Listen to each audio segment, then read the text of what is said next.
Top quality और consistent performance के लिए सिर्फ सिल्वर पंप नाम याद रखना। नई दिल्ली रेलवे स्टेशन से इस वक्त की तस्वीरों के साथ साथ कल देर रात से आई तमाम तस्वीरों के आधार पर उठ रहे सवालों का जवाब जानने के लिए मेरे सहयोगी जितेंद्र लगातार नई दिल्ली रेलवे स्टेशन से मेरे साथ बने हुए हैं। एलएनजेपी से मेरे सहयोगी कुमार कुंदन हमारे साथ है, क्योंकि अब जिस तरीके से घायलों का इलाज चल रहा था, जिन लोगों ने अपनों को खोया है, उनके साथ भी देर रात से हमारे सहयोगी लगातार बातचीत करते हुए ये जानने की कोशिश कर रहे हैं कि लोगों की स्टेशन पर भारी भीड़ को देखते हुए व्यवस्थाओं के बावजूद इस तरीके के हादसे क्यों हो रहे हैं। इस बीच मैं आपको बता दूं कि अब से थोड़ी देर पहले सुबह 7 बजे का वक्त था जब हमने देखा कि किस तरीके से प्रयागराज जंक्शन से ही नई दिल्ली के लिए प्रयागराज एक्सप्रेस आई।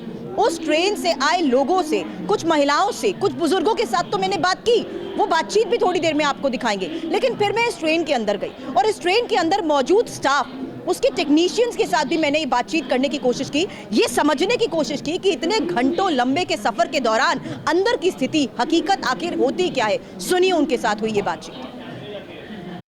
मैं टेक्नीशियन हूँ इस गाड़ी का, प्रयागराज एक्सप्रेस का। हाँ। और जो इतनी दिक्कतें हो रही हैं हम देख रहे हैं, आए दिन लोग, पब्लिक इतने परेशान हो रही, मर रही है, फिर भी जो है जाना नहीं बंद कर रहे हैं। नहीं, लोगों की रिजर्वेशंस हैं, लोग यही तो कह रहे हैं कि हमारी जब रिजर्वेशंस हैं, हमारी टिकट है, और जब अनुमान है कि इतने लोग जाएंगे तो व्यवस्थाएं उस हिसाब से क्यों नहीं? वो अपनी सीट तक नहीं पा रहे हैं, अपनी सीट तक पहुंच पा नहीं रहे हैं, सब ऐसे पड़े हो जा रहे हैं। इतने घंटे सफर में लोग यहीं पर बैठे रहते हैं? हाँ, सब ऐसे जमीन में बैठ कर जा रहे हैं।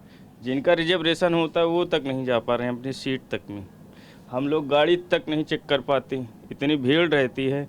ये ग्लास तोड़ देते हैं, ये ग्लास तक कभी पूरा फर्स्ट एसी का पूरा जनरल बना के रखते हैं। मतलब हर जनरल बोगी वाली स्थिति हर जगह पर होती है, चाहे वो कोई भी फर्स्ट हो, सेकंड हो, थर्ड हो, स्लीपर हो, जनरल हो, सब पूरा एक जैसा रहता है। आपका नाम क्या है? हमारा नाम अखिलेश यादव। अच्छा, और अभी आप इसी ट्रेन से वापस आ रहे हैं? जी, मैं कितने सफर, कितनी ट्रेनों का आपने फिलहाल अभी तक स्थिति देखी? तो देख रहे हैं डेली पर डे की भीड़, देख रहे हैं क्या कंडीशन है, फिर भी लोग, इतनी पब्लिक इतनी मूर्ख है कि संगम नहाने से क्या हो जाएगा। अरे नहाना है तो बाद में जाइए, आगे पीछे जाइए, जरूरी है अभी जाना? नहीं, तो लोगों ने तो यही कहा कि हमारे रिजर्वेशन से बावजूद उसके हम देख रहे हैं कि रेलवे की तरफ से वो व्यवस्थाएं नहीं हो रखी कि हम अपनी सीट तक नहीं पहुंच पाते। मैडम, रेलवे की तो व्यवस्था सारी हो चुकी है, इतनी स्पेशल चल रही है, स्पेशल चलने के बावजूद भी लोग क्या कहते हैं सुपर फास्ट एक्सप्रेस में बैठ नहीं पा रहे। वही स्थितियाँ सारी गाड़ियों की हो चुकी हैं। जो भी है सारी वही हाल, वही सब गाड़ियों में।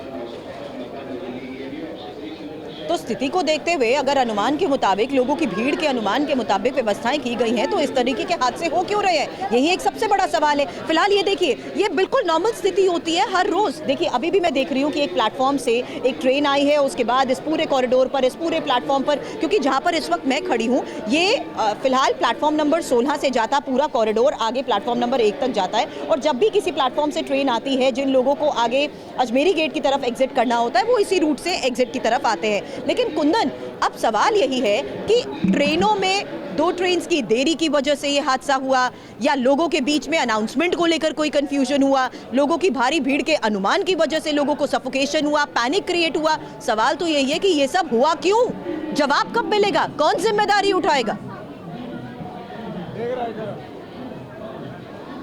देखिए सुरभि, इसको जरा अगर आप थोड़ा टेक्निकली खुद से समझने की भी कोशिश करें तो आप जहाँ पे मौजूद हैं वहाँ पे 16 प्लेटफॉर्म हैं, और एक ट्रेन में कम से कम अगर एक प्लेटफॉर्म की बात करें तो मान के चलिए कि 1,500 से 2,000 लोग तो होते ही होते हैं। ऐसे में 16 प्लेटफॉर्म है और कितने लोगों की संख्या होगी इसका आप अंदाज़ा लगा सकते हैं, पहली बात। दूसरी बात कि उस वक्त हर घंटे 1,500 टिकट कट रहा था।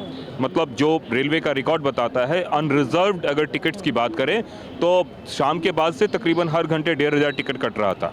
तो लोगों की भीड़ की अगर बात करें तो वो भीड़ बदहाशा लगातार बढ़ती जा रही थी, और इसको टेक्निकली मॉनिटर करना चाहिए था। और जिन लोगों ने सिचुएशन को एसेस करने में गलती की, सबसे पहले तो वो जिम्मेवार है, क्योंकि आप सोचिए इतनी बड़ी संख्या में एक जगह पे, एक प्लेटफॉर्म पे लोग आ रहे हैं, इतनी बड़ी तादाद में टिकटें काटी जा रही है, इसके बावजूद भी जो मिसमैनेजमेंट हुआ उसके लिए जिम्मेवार कौन? क्या लोगों को किसी और स्टेशन पर डिस्बर्स नहीं किया जा सकता था। नई दिल्ली के अलावा भी दिल्ली में आनंद विहार है, निजामुद्दीन है, और सब्जी मंडी है, पुरानी दिल्ली रेलवे स्टेशन है, तमाम तरह के अलग अलग रेलवे स्टेशन है। उन रेलवे स्टेशनों पर क्या लोगों को तो क्राउड मैनेजमेंट को तो सवाल उठाया ही जा रहा है, लेकिन उस वक्त कोई भी अधिकारी या लोगों के बीच अगर किसी तरीके की कंफ्यूजन हुई है, लोगों के बीच अगर पैनिक क्रिएट हुआ है, तो उस वक्त भी तो यहाँ पर लोग नहीं थे ना मौजूद। कुंदन, ये भी तो हकीकत है ना। यही वजह है कि थोड़ी देर पहले ही जितेंद्र ने यहाँ पर मौजूद कूली से भी बात की, जिन्होंने बताया कि किस तरीके से उन्होंने सबसे पहले कोशिश ये की कि जो लोग घायल हो रहे हैं, लोगों के बीच में जो लोग फंस गए हैं, दबे हुए हैं, उन्हें किसी तरीके से प्लेटफॉर्म से एक सुरक्षित जगह तक पहुंचाया जा सके। कुछ लोगों के साथ यहाँ पर मौजूद जो कूली हैं, उनके साथ जितेंद्र ने बात की है, वो बातचीत पहले अब दिखाते हैं। साथ ही कुछ कुली है जिन्होंने मदद की यहाँ पर। नाम क्या आपका? मुकेश कुमार। मुकेश जी, बताइए, आप लोगों ने यहाँ पर मदद की थी काफी? हाँ, मदद की साहब। महाकुंभ में जाने वाले यात्रियों की भीड़ इतनी थी कि दोनों बगल से जाम हो गया। जाम में पब्लिक भिज गई। भिजने के बाद 15-16 लोग बिल्कुल, हाँ, बच्चे लेडीज भी थी, उन्होंने बेचारे कुछ खत्म हो गए उसी मौके पर ही। अच्छा मुकेश जी, ये बताइए, ये हुआ कहाँ पर? एग्जैक्ट लोकेशन अगर आप हमें बता पाए। हाँ, 14 नंबर पे हुआ था साहब। अच्छा, ये 14 नंबर है? हाँ, 14-15 नंबर पे यहाँ पे प्रयागराज जब ट्रेन लग रही थी तो 13 नंबर से और 16 नंबर दोनों साइड से भीड़ आई। भीड़ में लोग भिज गए, भिजने पे घायल हो गए। अच्छा, इसी सीढ़ियों पर? हाँ, इसी सीढ़ियों पर बैग वगैरह सब कुछ सामान गिर गया यात्रियों का, और नीचे जाके घायलों को हमने उठा के और एम्बुलेंस तक पहुंचाया। हाँ, कितने घायल हुए होंगे अंदाज़? अंदराज 15-20 लोग बिल्कुल घायल हो गए साहब। हाँ, और कोई पुलिस फोर्स वगैरह उस वक्त यहाँ पर मदद करने की? फोर्स पे काबू नहीं हुई साहब। भीड़ दोनों तरफ से भीड़ बहुत ज़्यादा बढ़ गई, तो काबू नहीं हुई, तो लोग भिज गए एक दूसरे आपस में। बताया जा रहा है ट्रेनों के रूट भी चेंज किए गए, या फिर कुछ ऐसा हुआ कि ट्रेन देर से आ रही थी?